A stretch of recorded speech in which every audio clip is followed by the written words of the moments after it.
बिस्मिल्लाहिर्रहमानिर्रहीम। अस्सलाम वालेकुम नाजरीन, आप देख रहे हैं लाज न्यूज़ विद फैयाज़ राजा। नाजरीन, हमारे यहाँ एक जुमला, बड़ा दिलचस्प जुमला मैं ऐसे कहूँगा, वो आमतौर पे सुनने को मिलता है कि फ़लाँ बात का किसको नहीं पता। मैं एक मिसाल देता हूँ, यानी अक्सर ये लोग आपको कहते हुए नज़र आएंगे कि 2018 के इलेक्शन में क्या कुछ नहीं हुआ, इस बात का किसको नहीं पता।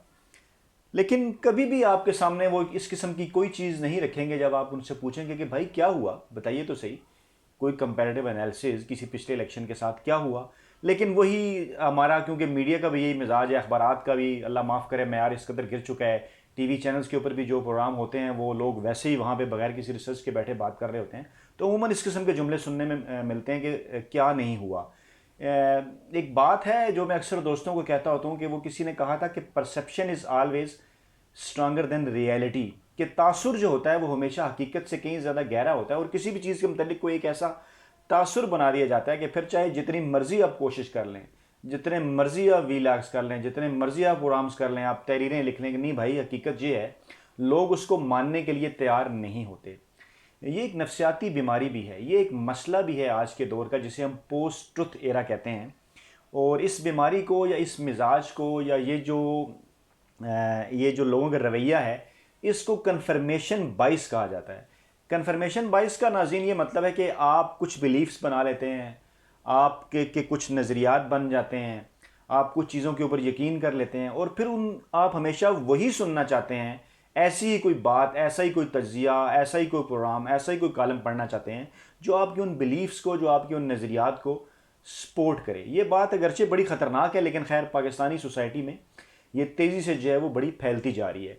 आज हम बात करेंगे उन परसेप्शंस के हवाले से जो वज़ीर-ए-आला पंजाब उस्मान बुज़दार साहब के हवाले से जो है वो मीडिया ने क्रिएट की है, अखबारात ने क्रिएट की है, और लोग उनके ऊपर एक बड़ी तादाद में जो है वो यकीन भी करते हैं।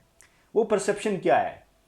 वो परसेप्शन ये है कि वज़ीर-ए-आला पंजाब उस्मान बुज़दार साहब किसी काम के नहीं हैं, वो ब्यूरोक्रेसी को किसी तरीके से कंट्रोल नहीं कर पाते। और देखिए तो सही ज़रा, उन्होंने सिर्फ 2 साल के अरसे में पंजाब के 5 आईजी तब्दील कर दिए। इसका यह मतलब है कि वो उन्हें ब्यूरोक्रेसी के साथ काम करना ही नहीं आता, या कोई और जो है वो बैठा हुआ ब्यूरोक्रेसी चला रहा है, या ये जो आईजी पंजाब है ये उस्मान बुज़दार साहब तो नहीं तब्दील कर रहे, ये तो वज़ीर-ए-आज़म इमरान खान साहब हैं जो यहाँ पे बैठ के इस्लामाबाद में जो है वो पंजाब की ब्यूरोक्रेसी बदल देते हैं। नाज़रीन, उस्मान बुज़दार साहब इमरान खान साहब का इंतखाब थे। इससे पहले शायद वो उस तरह से लोगों की नज़रों में नहीं थे, और गुज़श्ता 2 बरसों में जब वो वज़ीर-ए-आला पंजाब बने तो तभी जो है वो लोगों ने उनको जाना, लोगों ने उनके मुतलिक सुना और फिर उनके मुतलिक अपनी एक परसेप्शन जो है वो बनाई।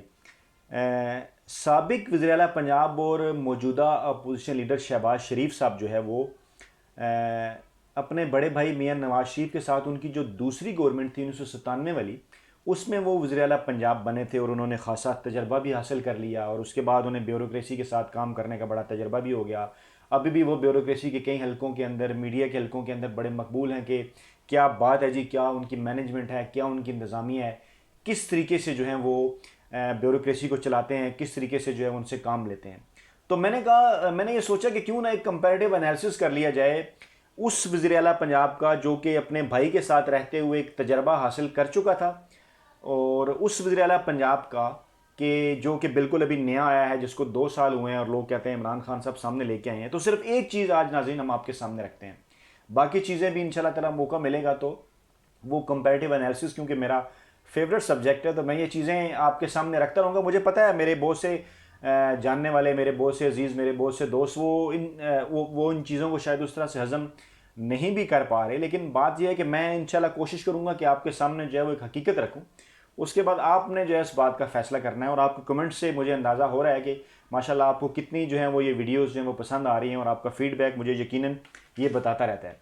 तो जनाब उस्मान बुज़दार साहब के मुतल्लिक मैं आपको बताऊँ कि उन्होंने गुज़श्ता 2 साल के अरसे में, जब वो आए तो कलीम इमाम साहब आईजी पंजाब थे, उसके बाद उन्होंने 5 जो हैं वो आईजी पंजाब उन्होंने जो है वो तब्दील किए। मोहम्मद ताहिर साहब को उन्होंने लगाया, कुछ अर्सा बाद तब्दील कर दिया, अमजद जावेद सलीमी साहब आ गए, फिर तब्दील कर दिया कैप्टन आरिफ नवाज साहब आ गए, फिर तब्दील कर दिया शोएब दस्तगीर साहब आ गए, और अभी रिसेंट जो तब्दीली हुई शोएब दस्तगीर साहब, जिसके ऊपर बड़ा शोर भी मचा और कहा जी, उसके बाद इनाम गनी साहब आ गए। यानी 5 आईजीज़ को उन्होंने बदल दिया 2 साल के अरसे में। यकीनन कोई वजूहत भी होंगी, यकीनन इस बात के ऊपर एतराज़ भी उठाया जा सकता है कि क्यों एक नशिस्त के ऊपर, किसी एक सीट के ऊपर, किसी एक अहम पोजीशन के ऊपर किसी बंदे को ज़्यादा देर तक काम करने नहीं दिया जाता। सियासी हुकूमतों के क्या मसाइल होते हैं, पुलिस क्यों इतनी सियासी बना दी गई है, बैकग्राउंड इसका क्या है, ये बात तो आपके सामने आ गई। इसके बाद मीडिया के ऊपर बड़ा शोर हुआ, लोगों ने ये कहा देखिए जी ये आईजी पंजाब, 5 आईजी पंजाब 2 सालों में बदल दिए, उस्मान बुज़दार साहब के पीछे लग गए, पीछे पड़ गए, पता नहीं दफ्तर के दफ्तर स्याह कर दिए, प्रोग्राम कर दिए। और ख़ास तौर पे ये जो एक अफसोसनाक वाक़या भी चंद दिन पहले लाहौर में पेश आया मोटरवे के पास, इसके बाद तो खैर गोया उनके पीछे जो है वो उन्होंने घोड़े दौड़ा दिए और उस उस्मान बुज़दार साहब को बिल्कुल रगड़ के रख दिया।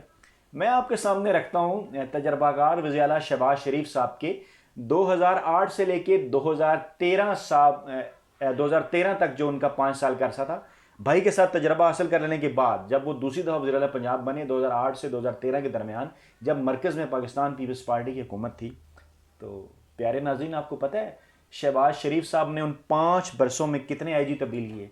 जी आप बताएं। जी आप नहीं सर नहीं, 5 बरसों में सिर्फ 8 आईजी। कितने जी? 8 आईजी उन्होंने तब्दील किए। मैं बताता हूं आपको। अहमद नसीम साहब मौजूद थे जब मियां नवाज शरीफ साहब आए, नहीं चल सके, शौकत जावेद साहब को लगा दिया, नहीं चल सके, खालिद फारूक साहब आ गए 2 माह के लिए, उसके बाद वापस शौकत जावेद साहब आ गए तीसरे आईजी, फिर तारिक सलीम साहब चौथे आईजी, जावेद इकबाल साहब 5वें, हाजी हबीबुर रहमान साहब 6ठे, उसके बाद आफ्ताब सुल्तान साहब 7वें। यानी अगर अहमद नसीम साहब को भी शामिल कर लें जो जिस वक्त मियाँ साहब ने उहदे का चार्ज संभाला वज़ीर आला पंजाब का, तो अगर अहमद नसीम साहब को भी शामिल कर लिया जाए तो कितने जी? 8 आईजी तजर्बाकार वज़ीर आला जनाब शहबाज शरीफ ने 5 बरसों में तब्दील किए। मैं कतन इस बात को सपोर्ट नहीं कर रहा उस्मान बुज़दार साहब की को कि आईजी क्यों बदल देते हैं। खुदा का वास्ता है, खुदा का वास्ता है, प्लीज़ हक़ाइक़ के ऊपर बात कीजिए। जब ऐसी बात करें तो कंपैरेटिव एनालिसिस भी दीजिए।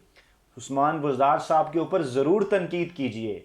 बीइंग ए साफ़ी हमारा ये फ़र्ज़ भी बनता है कि जो भी वो गलत काम करें उसके ऊपर हम तनकीद करें, लेकिन साथ में एक एनालिसिस भी कर दीजिए कि उस्मान बुज़दार साहब को के पास तो इतना तजर्बा नहीं है, 2 सालों में उन्होंने 5 आईजी तब्दील कर दिए, तो मियाँ शहबाज शरीफ जिनके पास अच्छा खासा तजर्बा था, उन्होंने अपने 2008 से 2013 का दौर था उसमें 8 आईजी तब्दील कर दिए। और फिर ये तजर्बा जब उन्होंने हासिल कर लिया मज़ीद, तो उसके बाद क्या हुआ 2013 से 2018 के दरमियान जब वो आए तो खान बेग साहब थे, फिर वो मुश्ताक सुखेरा साहब को ले आए, फिर वो कैप्टन उस्मान साहब को ले आए, फिर वो कैप्टन आरिफ नवाज साहब को ले आए, और जाते जाते फिर वो कलीम इमाम साहब को छोड़ गए। यानी एक मरतबा फिर 5 आईजी पंजाब गुज़श्ता 5 बरसों में भी। तो बस आपके सामने ये एक तस्वीर रखनी थी, आपके सामने ये एक पिक्चर रखनी थी कि एक तरफ एक ना तजर्बाकार वज़ीर आला पंजाब उस्मान बुज़दार साहब हैं, बकौल उन लोगों के जो कहते हैं उन्हें कोई काम करना नहीं आता, और दूसरी जानिब एक तजर्बाकार वज़ीर आला साबिक वज़ीर आला पंजाब शहबाज शरीफ साहब हैं, जिन्होंने अपने पहले दौर इक़्तिदार में 2008 से 2013 वाले में 8 आईजी तब्दील किए और अगले 2013 से 2018 वाले में 5 आईजी तब्दील किए। तो नाज़रीन आज का मेरा मकसद ये था कि आपके सामने ये वीडियो में आपको ये बता दूं कि एक कंपैरेटिव एनालिसिस कैसे किया जाता है और कैसे हक़ाइक़ अवाम के सामने रखे जाते हैं। जाते जाते एक बात आपको बताऊंगा कि परसेप्शन क्या होता है और रियलिटी क्या होती है। एक वाक़या कोरोना के दिनों में आपने भी सुना होगा, मैंने भी अपने बहुत सारे दोस्तों से सुना, बदल बदल के दोस्त बदल जाते थे, वाक़या वही रहता था कि जी मैं गाँव गया, वहाँ मेरे गाँव में एक साहब की डेथ हो गई, उसके घर वालों ने शोर मचाया, डॉक्टर्स आ गए, हॉस्पिटल में ले गए, उन्होंने कहा कि जब तक आप कोरोना नहीं मानेंगे उस वक्त तक हम आपको डेड बॉडी नहीं देंगे। उन्होंने कोरोना में डाल दिया, उसको उन्होंने इतने पैसे दिए, तो डॉक्टर साथ मिले हुए हैं, वो कोरोना से जो डेथ होती है इतने पैसे देते हैं। जब आप थोड़ी तहकीक करते थे तो कोई आपको ये नहीं बताता था कि ये वाक़या उसके पास फर्स्ट हैंड नॉलेज है, उसके पास कहाँ से पहुँचा है। लेकिन एक वाक़या था जो कि हर गाँव में किसी न किसी के साथ पेश आता रहा परसेप्शन के अंदर, और लोग उसे आपके साथ शेयर करते रहे। तो नाज़रीन, परसेप्शन हमेशा रियलिटी से ज़्यादा गहरा होता है, और मेन स्ट्रीम के मीडिया के ऊपर बैठे लोगों से ये दरख्वास्त है कि हमेशा जब भी कोई शो करें, जब भी किसी किस्म का कोई तज़किया करें, तो प्लीज़ उसके अंदर एक तकाबली जायज़ा भी पेश कर दे करें ताकि लोगों को समझने में आसानी हो। नाज़रीन, अपना बहुत ख्याल रखिएगा। अल्लाह हाफ़िज़।